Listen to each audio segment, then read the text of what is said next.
So you want to learn how to budget. Well, you've come to the right place. So first of all, what is a budget, right? So a budget is an estimation of revenue over a specific period of time, such as a month. And you might be wondering, why should I make a budget? Well, unless your father's Bill Gates, it probably means that your bank account isn't unlimited, right? So budgeting allows you to have greater control of your money and use it wisely. So what I'm trying to say is that keeping track of your money and how you spend it, how you use it, it doesn't have to be challenging. But the point behind the budget is that you can afford the things you want, but you don't buy everything you want to buy, right? Budgeting helps you plan for bigger purchases, such as your first car or your first apartment, moving away from your parents. But it also helps you plan for unexpected things in life, such as having to pay off your medical bills, or if you do buy a car, when your car needs to get serviced, you have like a $700 repair, you will have the money put to the side to actually pay that off, right? The ultimate goal behind a budget is to avoid overspending and avoid yourself from going into debt. So when it comes to budgeting, a great rule to use is the 50-20-30 rule or the 50-30-20 rule. So what this means is that out of your total net income, you're going to want to contribute roughly 50% of your total income towards your needs. So that'll be paying off your bills, that'll be paying off your rent or mortgage expenses, that'll be, things you need to survive, such as groceries, such as gas if you're going to work, or even paying your monthly utility bill, right?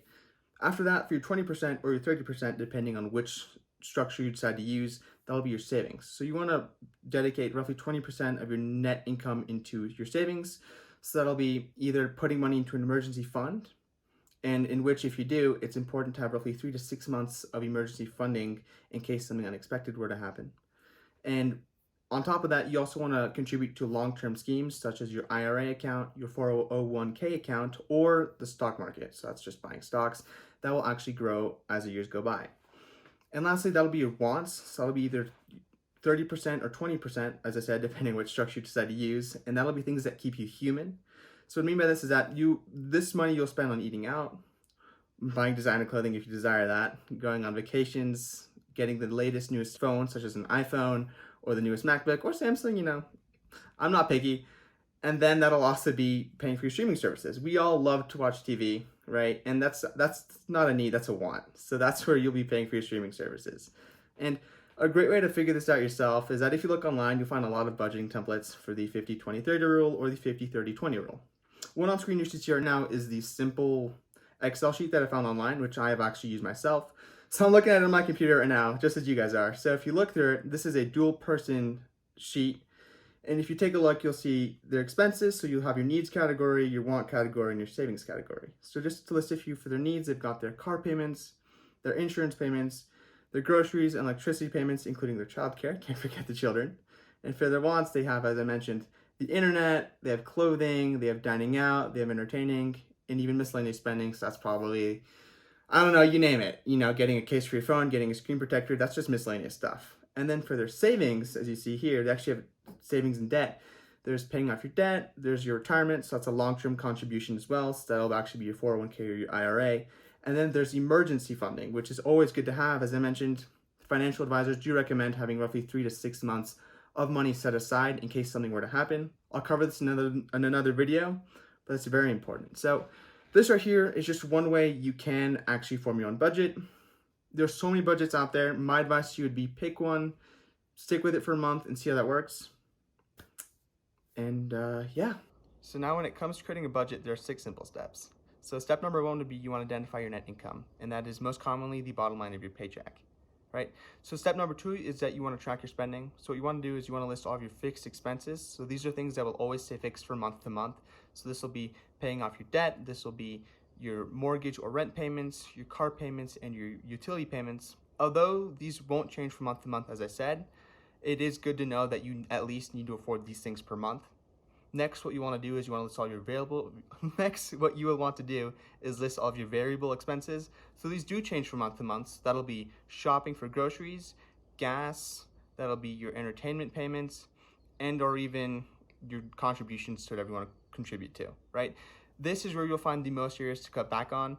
And a great place to start is that you can look at your past debit or credit card statements, as they tend to categorize all of your purchases. That's where you'll actually be able to see, okay, what am I spending most of my variable expenses on? Is it more groceries and food, or is it more entertainment? So next, for step 3, you're going to want to compare your income versus your expenses. So if your expenses are greater than your income, you're going to have to look into detail at your expenses and scrutinize, is this a nice to have, or just a need. So what I mean by this is that some of your needs will actually be hard to part with wants. So take gas, for example. If you're gonna drive to work every day, you're gonna need gas. That's gonna be a need. But if you've got a 50 gigabyte cellular plan with the fastest high speed possible, and you're only using 10 of those gigabytes per month, that's just a hard to part with want. So you can easily go down to 15 gigs a month and save, I don't know, $20, $30 a month. It's just like these little cuts were like, okay, I can actually save some money by getting rid of this because I don't need it, I want it, but I can still downgrade and get just the same enjoyment as I got from what it was before, right? And if your income is actually greater than your expenses, well then, hey, you're lucky, you don't need to do too many changes from now on. It is still good to have a budget though, because it will help you plan for long-term things such as a down payment for a house or a car. And as I mentioned before, unexpected life things that happen, such as, losing a job, having to pay medical bills, or a car repair, those will come in handy too. Trust me, I've been there. So next, you want to make a plan. And what you want to do is you want to make a list of financial goals you want to reach, short-term and long-term. So a short-term goal is a goal that should take no longer than a year to complete, while a long-term goal could take several years. So that could be either saving up for your retirement, affording a nice house in the future or a nice car, or putting money aside for your kids if you had to have kids for their college, right? It's important to know that these goals aren't set in stone, but having goals, whether short or long, I'd suggest you have two, short and long goals, will help you build your budget around them, and you'll have a better idea of, okay, this is what I want to achieve.